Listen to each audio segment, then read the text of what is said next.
Bienvenidos a un nuevo episodio de Sobrepensar. El día de hoy estamos con Alonso Brenes, estudiante de Derecho. El tema de este episodio es la justicia. Ahora pasarán Unai y Andrés para hacer unas preguntas. Muy bien, pues esta entrevista no vamos a empezar con una pregunta, sino con una escenificación.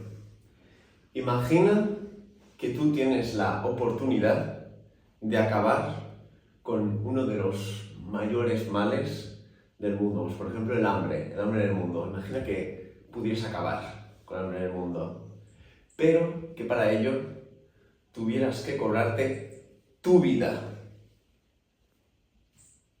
¿Te estarías dispuesto a sacrificar tu vida con tal de que ya no hubiera más hambre en el mundo? Bueno, mira, la verdad lo que yo pienso es que incluso aunque sea mi vida, no puedo considerarme a mí como un medio para cumplir con con erradicar el hambre o, digamos, el crimen, lo que sea. Yo siento que la persona nunca puede ser vista como un medio.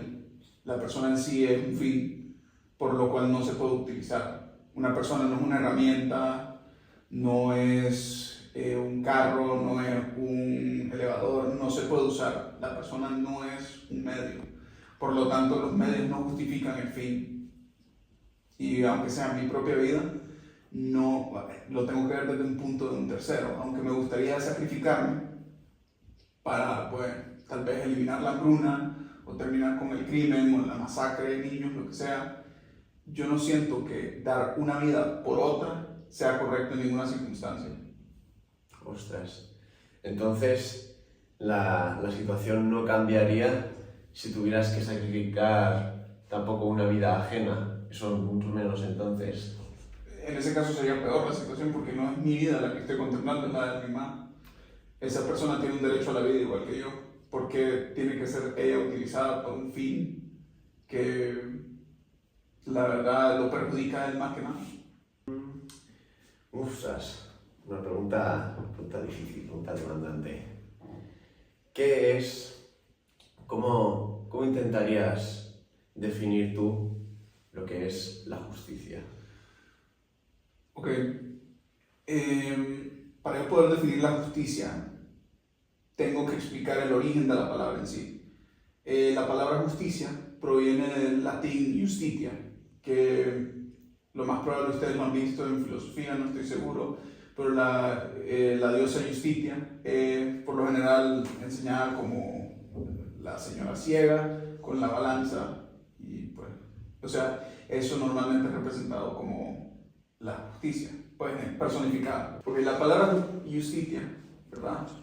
Se escribe I-U-S-T-I-T-I-A, Justitia. Las primeras tres palabras, ius, las primeras tres letras son ius, ¿verdad? Ius en latín significa derecho. Por lo tanto, ¿verdad? Derecho en latín ius significa lo mismo, ¿verdad? Por lo tanto, justitia significa darle a cada uno lo suyo. Por lo tanto, yo defino la justicia como darle a cada uno lo suyo. Y obviamente esto es muy ambiguo. ¿Cómo saber qué es de cada uno, ¿verdad? Entonces, pues claro, esto tiene que ir no solo por un proceso de descubrir qué es de cada uno naturalmente, el derecho natural de cada persona, sino el derecho positivo, o pues otro concepto en latín. El positivo proviene de la palabra positum, que significa puesto. El derecho puesto por el soberano, el Estado, la persona a cargo de, digamos, la sociedad política, ¿verdad? Entonces, por lo tanto, primero hay que determinar qué es lo de cada uno para después determinar qué se merece cada uno. Ostras. Entonces, o sea, ya vamos a introducir dos conceptos. Insinuáis que, o sea, en tu opinión, la justicia está más cerca de la definición de equidad, que es darle a cada uno lo que necesita, que de la igualdad, que es darle a cada uno lo mismo que al resto. Definitivamente sí, porque la equidad representa una de las partes fundamentales de la justicia, es darle a cada uno lo suyo. Si, o sea, si fuéramos a hablar de verdadera justicia, ¿verdad? Y estamos hablando de que, imagínate que vos estuvieras parado, ¿verdad? Claro, a vos te doy el derecho de poder estar parado sin ser molestado, pero no es como que me vas a quitar a mí la silla, porque tenemos que estar iguales vos y yo, ¿me entendés? O sea, no es cuestión de hacer que todo el mundo esté en una situación igualitaria, es hacer que todo el mundo permanezca en su situación establemente sin que otro perturbe esa situación. Bueno, retornando con la justicia, quería hablarte del opuesto, entonces, de la injusticia. Entonces, hay quien puede argumentar de que la injusticia es beneficio para mí, en el sentido de que si yo cometo un acto injusto, pues recibo un beneficio, un robo y tengo un beneficio. Y en ese sentido, pues las personas injustas serían las más beneficiadas. En cambio, la justicia no me aportaría nada. En el sentido de que al yo ser una persona justa, estaría padeciendo de los males de las personas injustas. Y en ese sentido, la injusticia sería más beneficiosa. ¿Qué opinas al respecto de ese dilema? Y en el sentido de qué cosa positiva me puede dar la justicia, más allá del marco legal, más allá de que yo pueda estar circunscrito en un estado que me pueda coaccionar o que me pueda castigar, simplemente por el hecho de ser una persona justa, ¿qué puedo obtener a través de eso? Bueno, siento que tu pregunta puede ser sintetizada a ¿por qué la justicia y no la injusticia? Ok. Bueno, al final del día, lo que quiere todo ser humano, hasta cierto punto, es su bien, ¿verdad? ¿Qué es lo que pasa? Cuando uno es injusto, uno no está perjudicando a otra persona, uno está arbitrariamente quitándole lo que es suyo, volviendo a la definición, quitándole lo que es suyo. Entonces, ¿qué es lo que pasa ahí? Yo siento que, claro, uno puede seguir los pasos de la injusticia, pero no hacer, primero que nada, estaría traicionándose a sí mismo, ampliando vicios en contra de lo que es natural del hombre, que es ser bueno, ser correcto, sino que también estaría perjudicando la vida de otras personas. O sea, muy honestamente, ¿por qué la justicia y no la injusticia? Pues te lo puedo responder simple, porque la justicia es hacer lo correcto. Y si una persona no quiere ser, si una persona no quiere ser castigada, si una persona no quiere, digamos, recibir lo que es suyo de una manera, pues, ya más en forma de castigo, tiene que seguir el correcto paso y ser un humano, pues, correcto y bueno.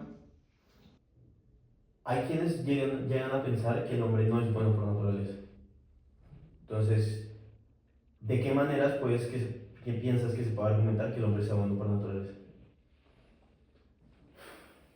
Bueno, viéndolo desde un punto de vista de filósofo que en vez de ser como Thomas Hobbes o incluso Locke, que es incluso un poquito más optimista de la naturaleza del humano, ¿verdad?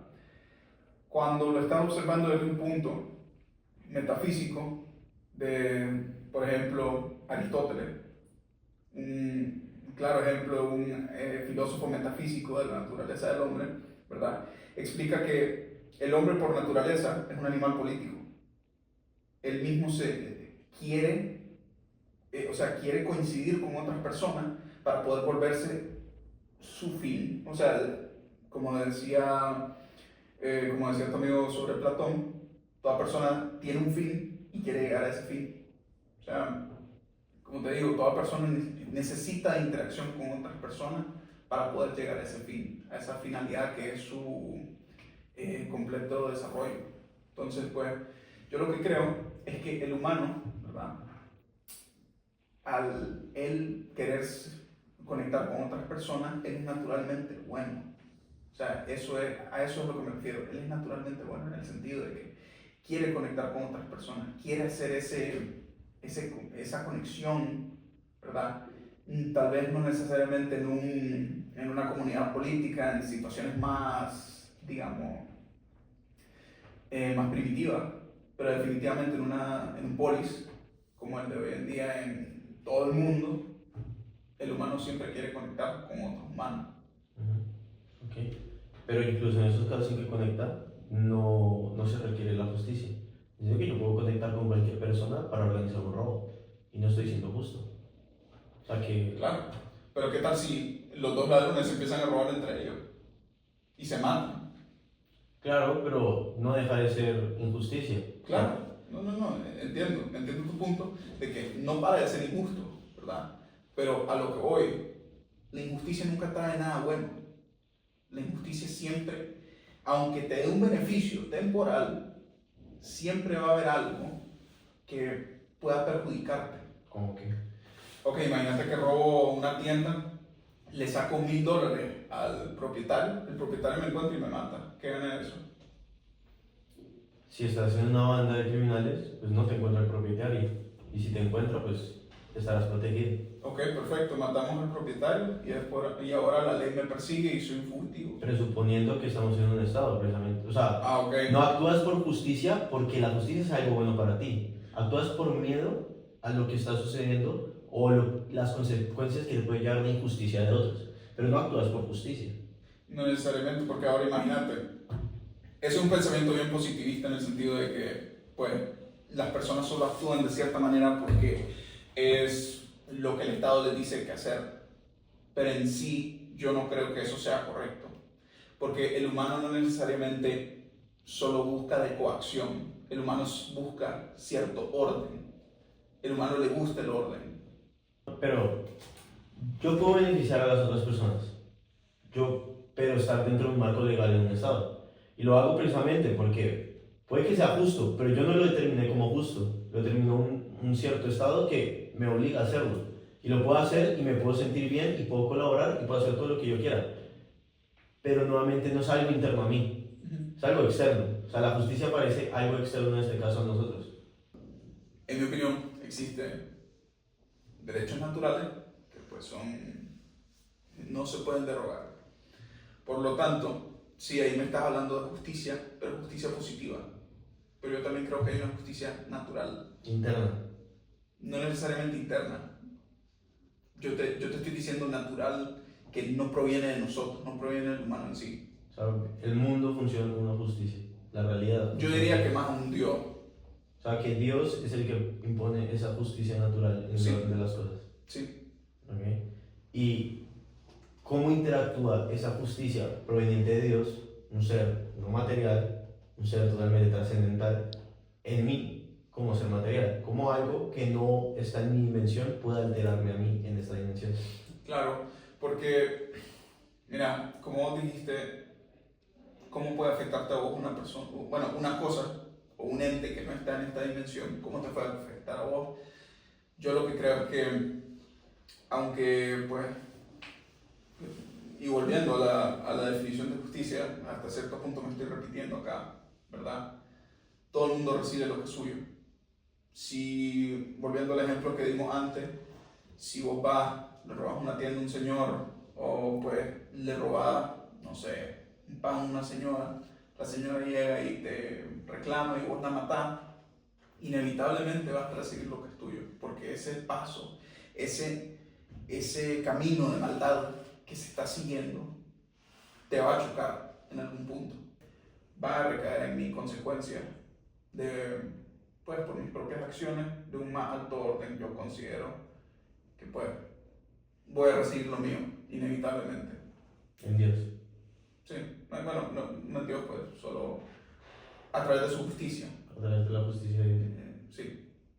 O sea que al final del día, independientemente de si hay un marco legal o lo que sea, porque me va a llegar después las consecuencias de mis actos, lo mejor es actuar de manera justa, porque hay un orden en la realidad que se da de manera justa gracias a Dios y a ese orden que Él lo construye y Él lo ordena.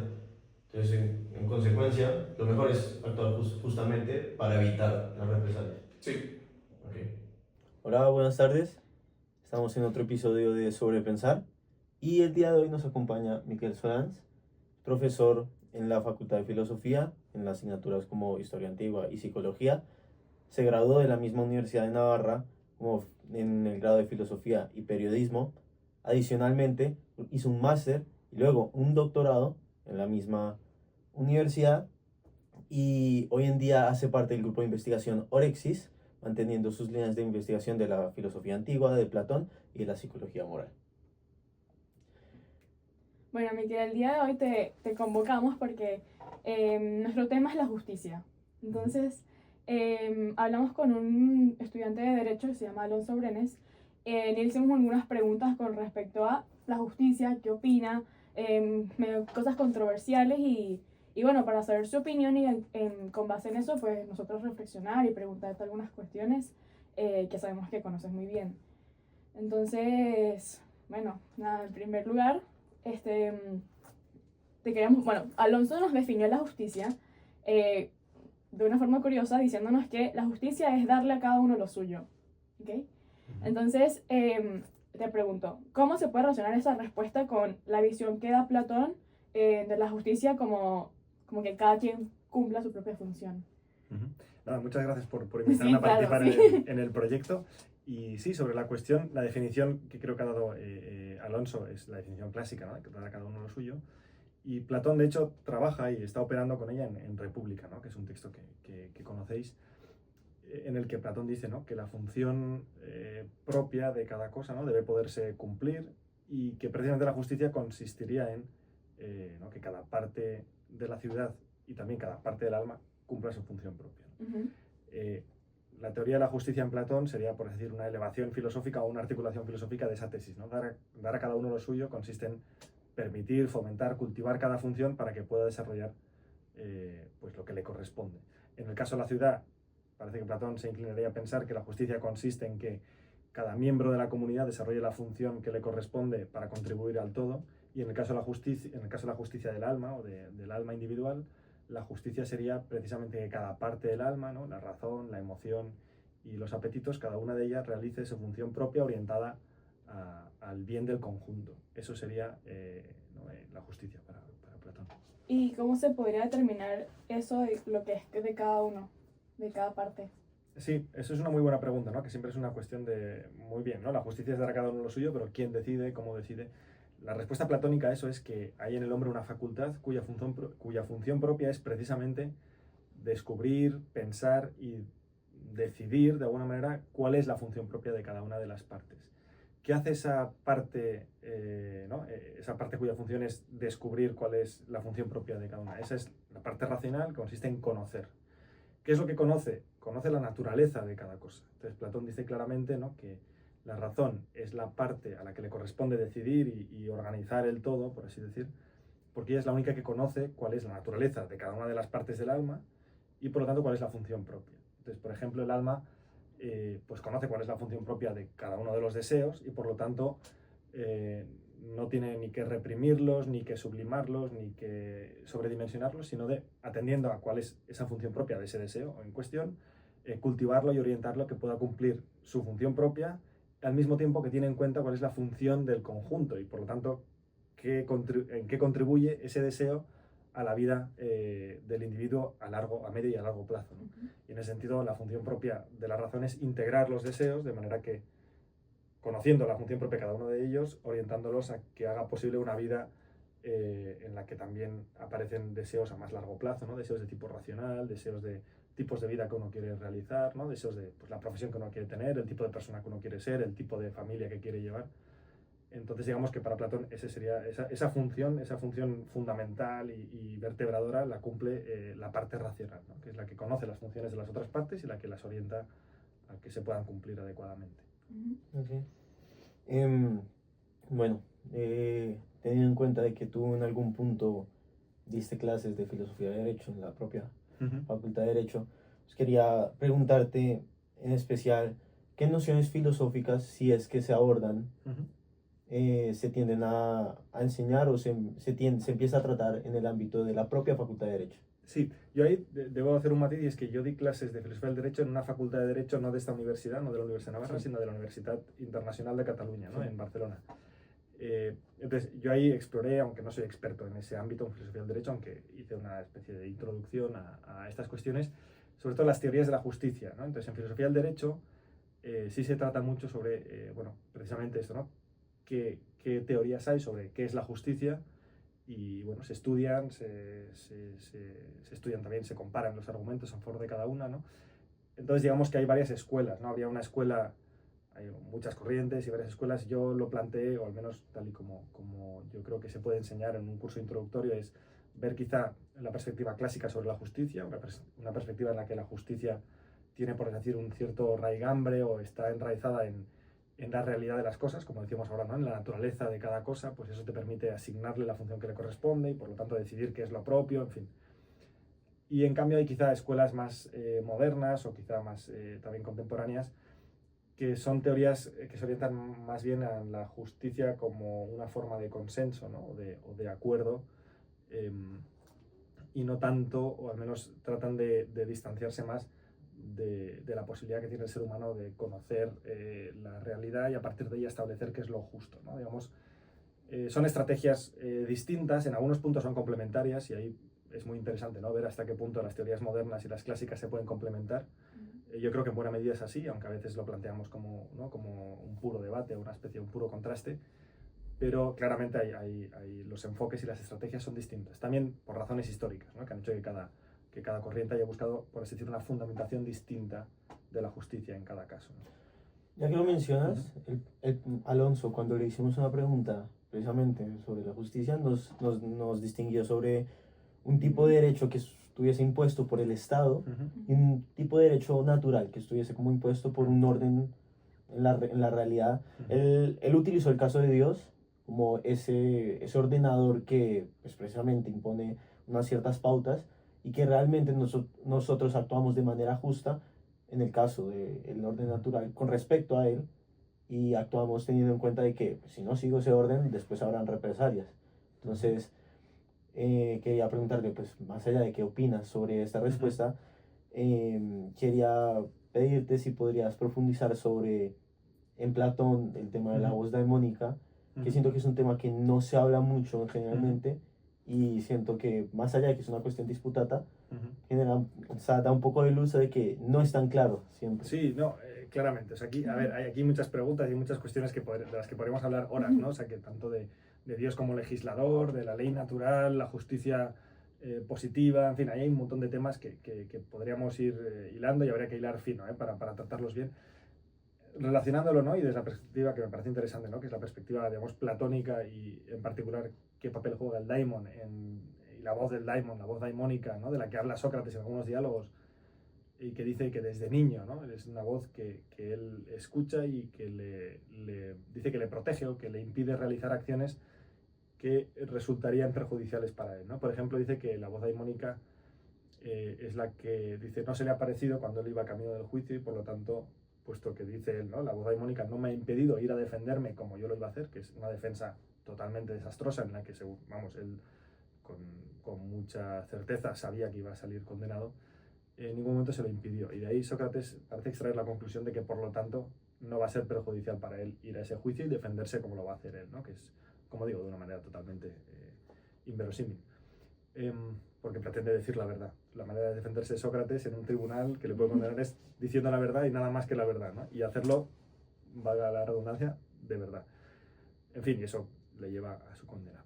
¿Cuál es ahí la función que se le asigna al daimon? Ahí en otros pasajes es una especie de providencia, una suerte de providencia, lo que en el cristianismo se llama una cierta providencia divina, ¿no? Que es la idea de que Dios o la divinidad se preocupa por tu bien hasta el punto de precisamente asegurarse de que, ¿no? De alguna manera tus acciones, tanto en el plano moral como en el plano fáctico, incluso ya de los intereses más particulares, pues se vayan aunando de manera que tú puedas realizar la misión que parece que te corresponde, ¿no? Y así es como Sócrates lo parece tratar, ¿no? Como que Dios de alguna manera le protegería, o la divinidad, en este caso el daimon, le protegería para que pudiera realizar la misión moral que Sócrates percibe, a la que se siente que está llamado, ¿no? Esa sería un poco la función del daimon. A veces se ha querido ver el daimon como una imagen, ¿no? de un dios muy intervencionista, ¿no? En el que estaría como constantemente quizá dando mensajes, etc. No es así. Sócrates, el daimon es una voz bastante ocasional, en la que únicamente le dice a veces que no haga ciertas cosas, no no le da mandatos, no le da órdenes, no le establece leyes. Sócrates confía en la razón como la capacidad de deliberar y de establecer, dice él, el mejor logos, es decir, el mejor principio sobre cómo actuar en cada caso. Entonces Sócrates es el primer gran defensor de la deliberación racional como elemento guía para la acción.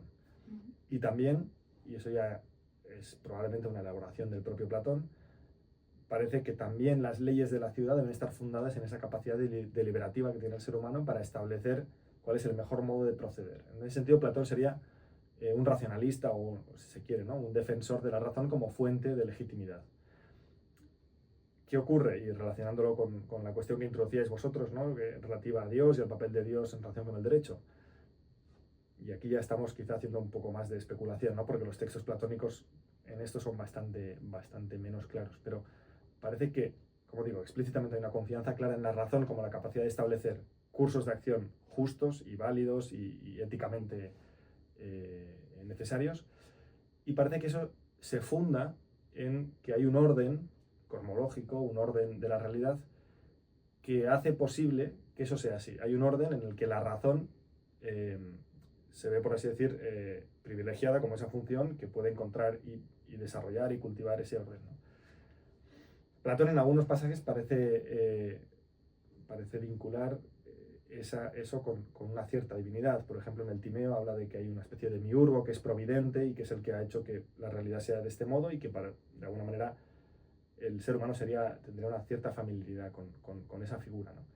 Dice poco más, ¿no? Pero es verdad que se puede ver en Platón una especie de precursor de las teorías en las que Dios juega un cierto papel fundante, ¿no?, o garante de ese orden, ¿no? Eso es lo que yo diría desde la perspectiva de Platón. Justo mencionaste el juicio de Sócrates. Quería también preguntarte cuál es la posición, o sea, la posición de Sócrates y bueno, de Platón, si se puede extender, con respecto al marco legal, con respecto precisamente a ese juicio y al sistema judicial que en ese momento está presente en Atenas y qué crítica o qué posición tenía ante él. Sí, eso es una pregunta muy interesante porque de hecho hay un diálogo de Platón que se dedica a responder a eso, que es el Critón, ¿no? No sé si lo conocéis, pero tenemos, digamos, la apología de Sócrates en la que observamos o atendemos, ¿no?, somos testigos del juicio al que es sometido Sócrates. Y luego tenemos el Critón, que es un diálogo posterior, o sea, en el que se representa una escena posterior, que es Sócrates en la cárcel cuando viene un amigo suyo y le ofrece la posibilidad de sobornar a los guardias y huir de la ciudad y así dejando sin aplicarse o sin poderse realizar la condena a muerte a la que Sócrates ha sido condenado en el juicio de la apología, ¿no? Entonces se le ofrece esa posibilidad y Sócrates responde lo siguiente, responde diciendo que el sistema ateniense es justo, es un sistema en el que él ha podido vivir y desarrollar su vida filosófica y por lo tanto es un sistema en el que uno puede participar y buscar la justicia en común con los demás y discutir y debatir, y que ahora que ese sistema a él no le favorece, no le parece justo escaparse dejando sin cumplirse esa sentencia, solo por el hecho de que esa sentencia, en este caso, le es desfavorable, es decir, solo porque él no ha conseguido persuadir a los jueces de que su causa era la justa.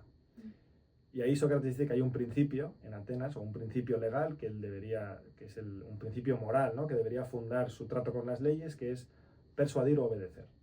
Sócrates dice claramente que si no consigues persuadir a los jueces, debes, por lo tanto, obedecer su sentencia, ¿no? Y eso ha planteado un gran dilema, obviamente, en la historia del pensamiento ético, moral y político, ¿no? Es si uno debe obedecer las leyes también cuando su aplicación parece que no es del todo justa, como en el caso de Sócrates, ¿no? Y ahí habría que ver hasta qué punto, ¿no?, esa condena parece que no fue justa porque estaba basada en falsedades y en mentiras. Sin embargo, el proceso mediante el cual esa condena se gestó sí era justo, porque era un proceso en el que se daban las garantías necesarias para que uno se pudiera defender. Y Sócrates se inclina en ese sentido más por una visión más procesualista, en el sentido de que el proceso es justo, por lo tanto el resultado debe ser aceptado, aunque yo personalmente esté convencido de que es injusto. Esa es una posición que adopta Sócrates en el Critón y que, como digo, creo que es muy discutible y muy discutida, ¿no? Pero es la que da Sócrates allí, ¿no? En ese sentido, ¿cómo consideras que el hombre, bueno, en todo ese marco legal, puede actuar de manera moral?